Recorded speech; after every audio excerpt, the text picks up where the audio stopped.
우리가 역사 교육을 받을 때 항상 듣던 말 바로 역사를 잊은 민족에게 미래는 없다이죠. 이 말 들어보지 못하신 분 거의 없으실 것 같은데요. 왜 이렇게 강조하는 것일까요? 맞습니다. 우리나라는 아픈 역사가 많아 그런 역사를 잊지 않고 똑같은 실수를 반복하지 않게 항상 생각하라는 의미 아닐까요? 한국을 수탈했던 많은 나라들은 역사를 잊은 것인지 아니면 뻔뻔한 것인지 항상 수탈이나 강제 점령이 아닌 기술과 문명을 그리고 교육을 제공했다는 말도 안 되는 주장을 하는 경우가 많은데요. 우리나라는 역사적으로 다른 나라를 침탈한 적이 없는 것을 보면 상당히 특이하다고 볼 수 있을 겁니다. 이런 상황에서 한국전쟁 당시 참전했던 미국인이 한국에서 겪었던 충격적인 사건을 적은 글이 화제가 되었다고 해요. 다음은 미국 커뮤니티에 올라온 글을 활용하여 각색한 것입니다. 함께 들어보기로 해요. 안녕하십니까? 저는 현재 미국에서 흔히 볼 수 있는 중년의 가장인 마이클이라고 합니다. 지금의 저는 어디에서도 특이할 것이 없는 그저 평범한 사람입니다. 하지만 어렸을 적 저는 생각보다 특별한 삶을 살아왔는데요. 그 시작은 아무래도 바쁜 부모님으로 인해 할아버지의 손에 자라나게 되면서 그렇게 된 것 같아요. 어렸을 적 제게 부모님 역할을 해주신 건 할아버지였고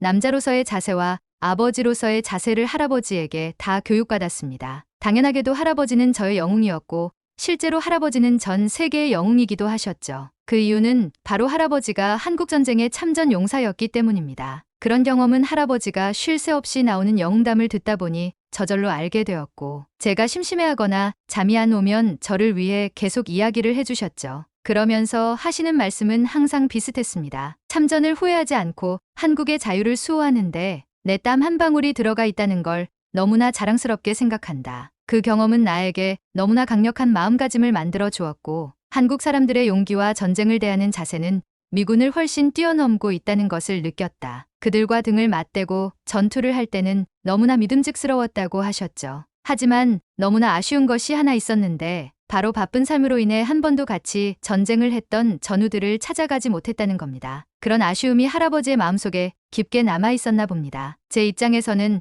아버지이자 어머니였던 할아버지의 아쉬움은 저의 아쉬움이 되었고 그런 아쉬움은 제 마음속에 계속 남아 있었는데요. 그렇게 시간이 흘러 저 역시 한 가정의 가장이 되었고 삶을 돌아볼 수 있는 여유가 생겼을 때 할아버지의 아쉬움과 그동안 바쁘다는 핑계로 찾아가지 못했다는 것이 떠올랐습니다. 항상 전화통화를 하실 땐 괜찮으시다고 아직 정정하시다고 하셨죠. 실제로 할아버지는 미군이었던 당시부터 계속 비슷한 운동을 하시면서 체력을 유지 중이셨고 항상 건강미가 넘치는 분이셨습니다. 하지만 오랜만에 찾아간 할아버지의 집에서 이젠 예전 같지 않은 할아버지의 모습을 보게 되었고 그런 모습에 마음이 아파서 일단 병원에 같이 가서 검사를 받았습니다. 이젠 나이가 있으셔서 노화도 되셨고 젊을 적 전쟁의 후유증으로 인해 몸이 여기저기 많이 안 좋으시며 운동을 적당히만 하시고 몸을 생각하시는 게 좋을 것 같다는 이야기를 듣게 되면서 충격에 빠지고 말았죠. 걱정이 이만저만이 아니게 된 저는 이제 혼자 살지 마시고 우리 집에서 함께 살자고 말씀을 드렸어요. 하지만 할아버지는 단호히 거절하셨습니다. 넌 너의 가정을 지켜야 하는 남자이고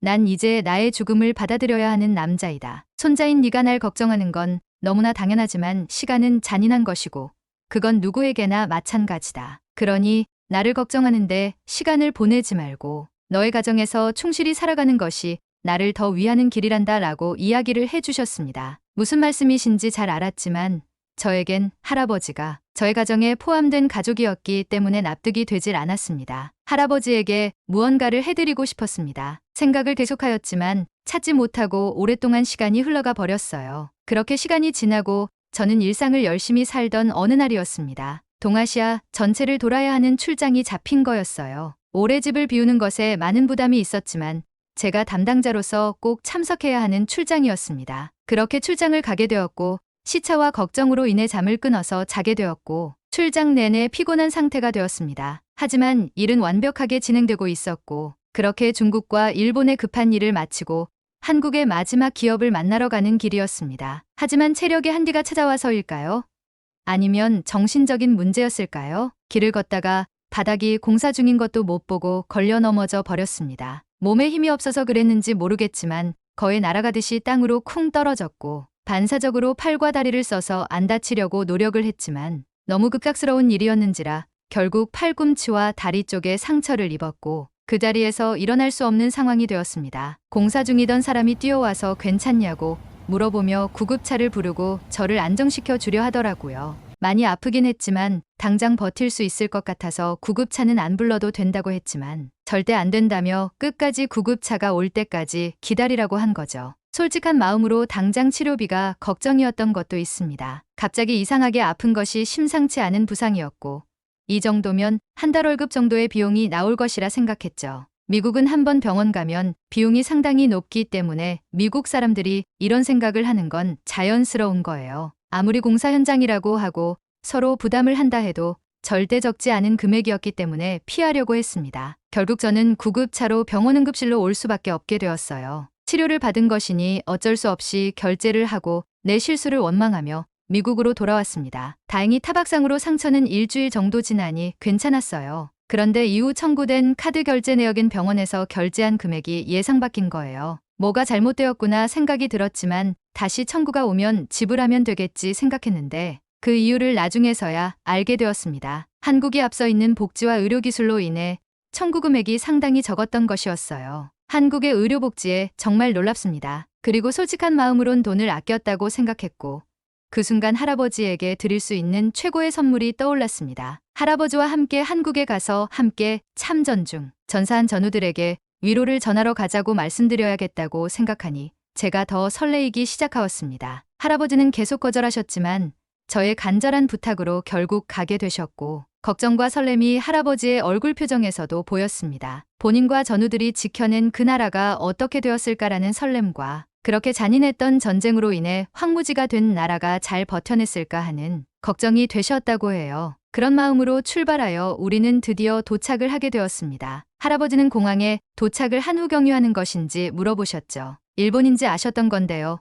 본인이 생각했을 때에는 한국 전쟁으로 인해 아무것도 남게 되지 않았던 나라가 100년도 안 되는 시간 만에 지금 보이는 공항이 이렇게까지 발전했다는 걸 믿을 수 없다는 얼굴이셨습니다. 숙소까지 가는 길 내내 감탄을 하시며 말씀하셨어요. 그들의 끈기와 투지가 뭘 해도 해낼 것 같았지만 이렇게 단기간 만에 발전할지 몰랐다고 이야기하시더라고요. 하물며 본인이 처음 한국을 왔을 때보다 훨씬 발전을 했다고 산이었던 곳이 높은 빌딩이 자리를 잡았고 그저 강이었던 곳이 이젠 서로 연결이 되어서 쉽게 자동차로 다닐 수 있는 것이 너무나 신기하다고 이야기를 해주셨습니다. 모든 게 무너진 곳에서 한 줄기의 희망만 남아있다 생각하셨는데 그것은 나의 착각이었고 그들의 열정은 내 생각보다 훨씬 높았던 것 같다고 감탄을 계속하고 계셨죠. 그렇게 우리는 밤에 도착한 탓에 숙소에 짐을 풀고 화려한 밤거리를 걸으며 할아버지의 무용담을 더 듣고 잠에 들었습니다. 아침에 일어나 할아버지와 함께 준비를 하고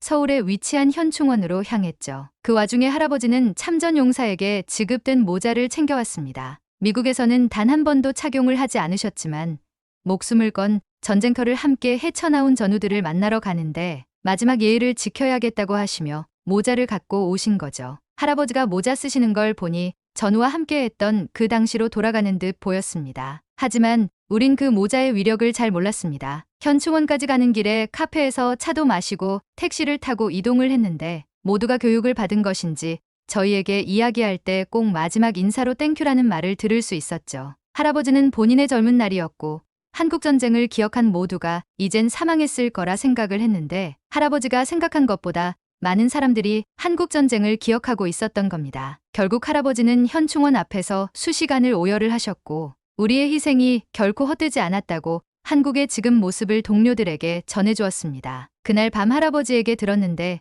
항상 한국전쟁을 자랑스럽게 생각했지만 한편으론 너무나 불안했다고 합니다. 나는 살았지만 나라를 지키기 위해 희생한 나의 전우들을 아무도 기억하지 못하고 나만 기억하고 있는 것은 아닐까 하는 불안감이었다고 말씀을 해주셨죠. 하지만 이젠 정말 마음이 편안하다고 합니다. 너무나 발전한 한국의 모습과 우리가 한 희생보다 더 강하게 우리들을 기억해주는 한국 사람들의 모습에 할아버지가 생각했던 걱정을 모두 없애주었다고 하셨어요. 우리는 그렇게 미국으로 돌아왔고 할아버지는 얼마 지나지 않아 정말 편안한 얼굴로 생을 마감하셨습니다. 단순히 의료기술의 발전이나 경제적인 발전을 이뤄내느라 빨리빨리만 생각하고 앞만 보고 가는 나라인 줄 알았는데 역사를 누구보다 뜨겁고 확실히 기억하고 있는 한국 사람들의 모습에 할아버지는 너무나 큰 감동을 받았습니다. 이 글을 통해 전해질지 모르겠지만 한국 사람들 모두에게 그들을 잊지 않아서 감사하다는 인사를 남기고 싶습니다. 정말 감사합니다. 마이클 씨의 이야기를 듣고 마음이 어떠신가요? 한국의 아픈 역사 중 한 페이지이죠. 다시 한번 한국전쟁 때 우리나라를 위해 싸워주신 모든 분들께 진심으로 존경과 감사의 말씀을 올립니다. 들어주셔서 감사합니다.